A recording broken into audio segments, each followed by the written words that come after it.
Hey boys and girls, it's Miss Lori. Thanks for coming back today for our story time. I hope that you had a wonderful weekend this weekend. It was an absolutely gorgeous weekend. So I hope that you were able to spend some time outside. Today, the story that I'm going to read you, we're going to continue reading stories about some bunnies, about rabbits. This is a story that my mom read to me when I was a little girl, and I read to both of my boys when they were little and still do read to them. This is one of my very favorite stories. I hope that you enjoy it today. As I read, be thinking about the characters and setting, the plot, the beginning, the middle, the end, if there's a problem, how it's solved, and then maybe even think about the theme or the moral of the story if there's a lesson that you learned. I would love to hear what your favorite part of the story is, so leave that in the comment below. I hope that you enjoy today's story. Today's story is titled The Velveteen Rabbit. It is a classic edition. It was written by Marjorie Williams Bianco, and it was illustrated by Charles Santori. The Velveteen Rabbit.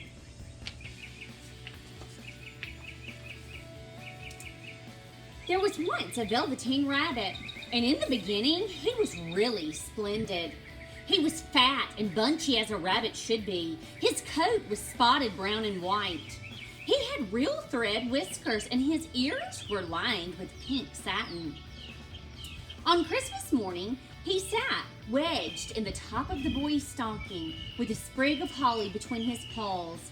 The effect was charming. There were other things in the stocking, nuts and oranges and a toy engine and chocolate almonds and a clockwork mouse, but the rabbit was quite the best of all.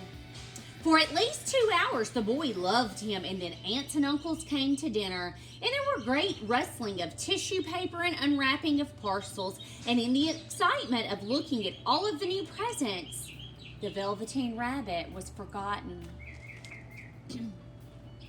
For a long time, he lived in the toy cupboard or on the nursery floor, and no one thought very much about him. He was naturally shy, and being only made of velveteen, some of the more expensive toys quite snubbed him.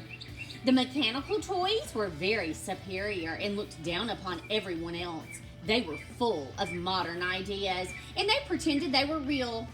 The model boat, who had lived through 2 seasons and lost most of his paint, caught the tone from them and never missed an opportunity of referring to his rigging in technical terms. The rabbit could not claim to be a model of anything, for he didn't know the real rabbits existed. He thought that they were all stuffed with sawdust like himself, and he understood that sawdust was quite out of date and should never be mentioned in modern circles. Even Timothy, the jointed wooden lion, who was made by the disabled soldiers and should have been had broader views, put on airs and pretended that he was connected with the government. Between them all, the poor little rabbit was made to feel himself very insignificant and commonplace, and the only person who was kind to him at all was the skin horse. The skin horse had lived longer in the nursery than any of the others. He was so old that his brown coat was bald in patches and showed the seams underneath, and most of the hairs on his tails had been pulled out to string bead necklaces. He was wise, for he had seen a long succession of mechanical toys arrive to boast and swagger, and by the by break their mainsprings and pass away, and he knew that they were only toys and would never turn into anything else. For nursery magic is very strange and wonderful, and only those playthings that are old and wise and experienced like the skin horse understand about it. "What is real?" asked the rabbit one day when they were lying side by side near the nursery fender before Nana came to tidy the room. "Does it mean having things that buzz inside you and stick out a handle?" "Real isn't how you are made," said the skin horse. "It's a thing that happens to you when a child loves you for a really long time, not just to play with, but really loves you. Then you become real." "Does it hurt?" asked the rabbit. "Sometimes," said the skin horse, for he was always truthful. "When you are real, you don't mind being hurt." "Does it happen all at once, like being wound up?" he asked, "or bit by bit?" "It doesn't happen all at once," said the Skin Horse. "You become. It takes a long time. That's why it doesn't happen often to people who break easily, or have sharp edges, or who have to be carefully kept. Generally, by the time you are real, most of your hair has been loved off, and your eyes drop out, and you get loose in the joints and very shabby. But these things don't matter at all, because once you are real, you can't be ugly except to people who don't understand." "I suppose you are real?" asked the rabbit. And then he wished he had not said it, for he thought the Skin Horse might be sensitive, but the Skin Horse only smiled. "The boy's uncle made me real," he said. "That was a great many years ago, but once you are real, you can't become unreal again. It lasts for always." The rabbit sighed. He thought to himself, and he thought that it would be a really long time before this magic called real would happen to him. He longed to become real, to know what it felt like, and yet the idea of growing shabby and losing his eyes and whiskers was rather sad. He wished that he could become it without these uncomfortable things happening to him. There was a person called Nana who ruled the nursery. Sometimes she took no notice of the playthings lying about, and sometimes, for no reason whatever, she went swooping about like a great wind and hustled them away into cupboards. She called this tidying up, and the playthings all hated it, especially the little tin ones. The rabbit didn't mind it so much, for whenever he was thrown, he came down soft. One evening, when the boy was going to bed, he couldn't find the china dog that always slept with him.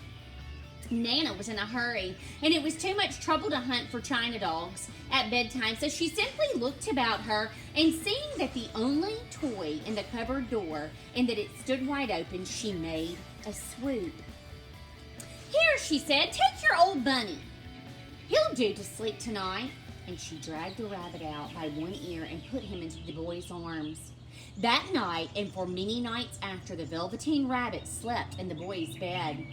At first, he found it rather uncomfortable, for the boy hugged him very tight, and sometimes he rolled over on him, and sometimes he pushed him so far under the pillow that the rabbit could scarcely breathe. And he missed, too, those long moonlight hours in the nursery when all the house was silent and his talks with the Skin Horse. But very soon he grew to like it, for the boy used to talk to him and made nice tunnels for him under the bedcloths that he said were like the burrows the real rabbits lived in. And they had splendid games together in the whispers when Nana had gone away to her supper and had left the night light burning on in the mantelpiece.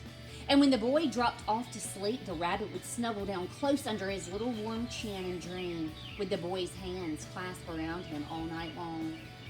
And so time went on, and the little rabbit was very happy, so happy that he never noticed how his beautiful velveteen fur was getting shabbier and shabbier, and his tail coming unsewn, and all the paint rubbed off his nose where the boy had kissed him. Spring came, and they had long days in the garden, for wherever the boy went, the rabbit went too. He had rides in the wheelbarrow and picnics in the grass and lovely fairy huts built for him under the raspberry canes behind the flower border. And once, when the boy was called away suddenly to go out to tea, the rabbit was left out on the lawn until long after dusk, and Nana had to come look for him with the candle because the boy could not go to sleep unless he was there. He was wet through with the dew, quite earthy from diving into the burrows the boy had made for him in the flower bed, and Nana grumbled as she rubbed him off with a corner of her apron. "You must have your old bunny," she said. "Fancy all that fuss for a toy." The boy sat up in bed and stretched out his hands. "Give me Bunny," he said. "You mustn't say that. He isn't a toy. He's real." When the little rabbit heard this, he was so happy, for he knew exactly what the Skin Horse had said was true at last. The nursery magic had happened to him, and he was a toy no longer. He was real. The boy himself had said it. That night, he was almost too happy to even sleep, and so much love stirred in his little sawdust heart that it almost burst, and into his boot-button eyes that had long ago lost their polish, there came a look of wisdom and beauty, so that even Nana noticed it the next morning when she picked him up and said, "I declare if that old bunny hasn't got quite a knowing expression." That was a wonderful summer. Near the house where they lived, there was a wood, and in the long June evenings, the boy liked to go there after tea to play. He took the Velveteen Rabbit with him, and before he wandered off to pick flowers or play at Bring Gates among the trees, he always made the rabbit a little nest somewhere. And the little boy liked it, and the bunny was comfortable. One evening, while the rabbit was lying there alone watching the ants that ran to and fro between his velvet paws in the grass, he saw two strange beings creep out of the tall bracken near him. They were rabbits, like himself, but they were quite furry and brand new. They must have been very well made, for their seams didn't show at all, and they changed shape in a very weird way when they moved. One minute they were long and thin, and the next minute they were fat and bunchy.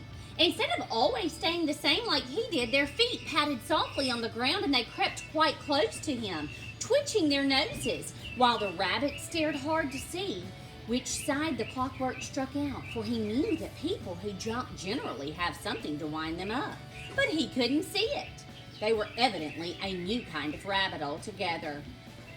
They stared at him, and the little rabbit stared back, and all the time their noses were twitching. "Why don't you get up and play with us?" one of them asked. "I don't feel like it," said the rabbit, for he didn't want to explain that he had no clockwork. "Oh," said the furry rabbit, "it's as easy as anything," and he gave a big hop sideways and stood on his hind legs. "I don't believe you can," he said. "Oh, I can," said the little rabbit. "I can jump higher than anything." He meant when the boy threw him, but of course he didn't want to say no. "Can you hop on your hind legs?" asked the furry rabbit. That was a dreadful question for the Velveteen Rabbit. He had no hind legs at all. The back of him was made all in one piece, like a pincushion. He sat still in the bracken and hoped that the other rabbits would not notice. "I don't want to," he said again. But the wild rabbits have very sharp eyes, and this one stretched out his neck and looked. "He hasn't got any hind legs," he called out. "Fancy a rabbit without any hind legs." And he began to laugh. "I have," cried the little rabbit. "I have got hind legs. I'm sitting on them." "Then stretch them out and show me like this," said the wild rabbit. And he began to whirl around and dance till the little rabbit got quite dizzy. "I don't like dancing," he said. "I would rather sit." But all the while he was longing to dance, for a funny new tickly feeling ran through him, and he felt that he would give anything in the world to be able to jump about like these rabbits did. The strange rabbit stopped dancing and came up quite close to him. He came so close that this time his long whiskers brushed the Velveteen Rabbit's ear. And then he wrinkled his nose suddenly and flattened his ears and jumped backwards. "He doesn't smell right," he exclaimed. "He isn't a rabbit at all. He isn't real."